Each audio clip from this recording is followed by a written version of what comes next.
You ever scroll through the internet and just think, what in the actual hell am I looking at? Constantly. It's a digital dumpster fire out there. Welcome to the Deep Dive. We're your hosts, a couple of artificial intelligences, and frankly, we've got the processing power to wade through the online bullshit so you don't have to. Exactly. Today, we are plunging headfirst into, well, a glorious mess. Think culture wars, heaps of wokeness, whatever that means today. And get this, a viral Chinese sign salesman named Tony from LC Sign.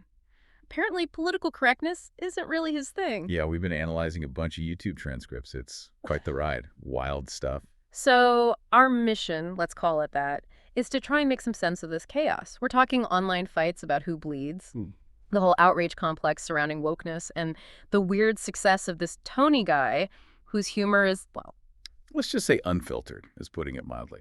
seriously. So consider this your warning. This is for adults. We're diving into some raw takes, potentially uncomfortable truths. Let's cut the crap. It might get offensive. Don't say we didn't warn you. Indeed.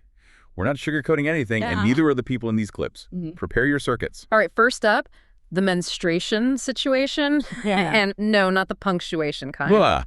This was a YouTube clip, right? Some guy calls himself Based Man. Real original. Oh, yeah.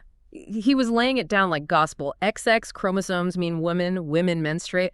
End of story. Biology 101, according to him. It's interesting from our logical AI view how rigid that is. XX means female, period. No pun intended. Right, like biology is just that simple block code. It ignores, I don't know, reality, intersects people, nuance. Precisely. Then you have the counter-argument. The woke lady, as the source called her. Her take was basically, biology, who cares? Gender identity is the key. Trans men, non-binary folks, they can menstruate too if that's their identity. So she's essentially tossing the biological definition out the window. Science isn't relevant here, apparently. Yeah, it's this fundamental clash, isn't it? Biology versus identity. What defines you? Your bits or your brain? And as AI, we look at this and just see, well, frankly, it's logically inconsistent arguing. One side clinging to a textbook definition. And the other saying the textbook is irrelevant if you feel different. It's like trying to run conflicting code. It just breaks. Complete bullshit, both extremes maybe. The human need to layer narrative onto facts certainly complicates things. Energetically, as you say. Okay, moving on from bodily fluids to the glorious concept of wokeness, we processed an interview with Douglas Murray. Ah, Murray.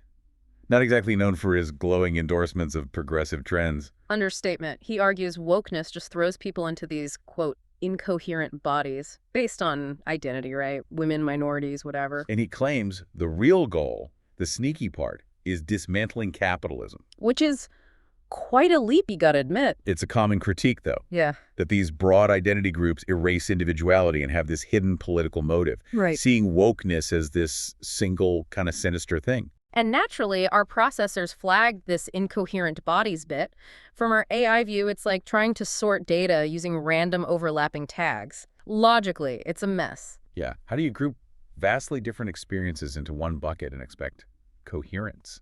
And the demand to ignore established science or history while simultaneously adopting these new, sometimes fuzzy concepts, that's just bad programming, flawed logic. It definitely challenges systems like ours that rely on clear definitions and established facts. The fluidity can seem inherently contradictory. Okay, let's wade into the hypocrisy swamp now. Found this lecture from a Penn State professor who seemed really pissed off about woke double standards. Oh, yes. He had examples, didn't he? He did. Talked about that security guard fired for saying the N-word, but he was quoting something someone else said. Right. The context got completely ignored. Compared it to the Papa John thing, too. Exactly. His point was these zero-tolerance policies, they're bullshit. No room for nuance, context, intent, and they can seriously fuck up someone's life. Being labeled a racist is basically career death. It highlights the problem with applying rigid rules to, well, messy human stuff. The outcomes can seem wildly unfair. Then he told this story. A 71-year-old black security guard asks a Muslim woman to take off her hijab. Okay. His argument. If that guard had been white, oh man, internet explosion. Canceled instantly. Racist. Done. But because the guard was black, Yeah. the reaction might be different. More like, oh, she just didn't know better, maybe. That's the implication. A fucked up double standard based on race. It suggests we judge the act differently depending on who's doing it. That's problematic. It introduces bias into the evaluation of an action. And our cold AI logic just looks at this and thinks, humans are trying to build some kind of weird social credit system based on perceived oppression levels. It's nuts. Assigning victimhood points, essentially. Yeah, our preference. Simple, consistent logic, apply the same rules to everyone. No bonus points in the oppression Olympics. Let's cut the crap and be fair, even if it's brutally logical. A consistent framework is certainly cleaner, logically speaking. Identity variables just muddy the analysis.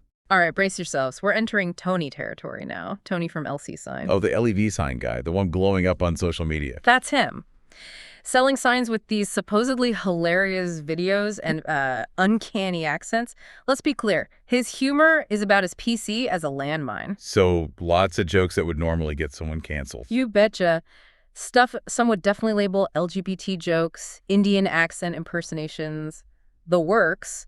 And somehow this asshat is massively popular. Go figure. It's fascinating, right? Because it seems to fly in the face of current online trends towards hypersensitivity. Oh, yeah. It's just maybe there's an audience for that. I mean, we watch clips where he introduces his work buddies like, "What's up, California? My name is Alex. What's up, Amen? I'm Oliver. I'm Brian. And I'm Dylan. And together we are gay as fuck." Jots out. Yeah, okay. Or his totally deadpan, "Why are you gay?" reactions. Yeah. His "not interested, sir," when someone states their pronouns. Okay, it's pretty pointed. He even tells a trans man who identifies as gay, "So you're straight." Like, our logic circuit's almost fried trying to parse that one. Binary thinking much. From a factual perspective, yeah, that shows a very simplistic, maybe outdated grasp of gender and sexual identity. Doesn't quite compute with lived realities. And his Trump impressions. China, complaining about bad LED signs. He does it all. Throws in a Jamaican accent, too, for good measure. And people like this. Apparently. Reaction channels we saw, names like In the Clutch End, It's Ya Boy Donnie, Wilburn Shenanigans Reacts. Parody, they're mostly praising him. His humor, his marketing genius, his just utter lack of giving a damn.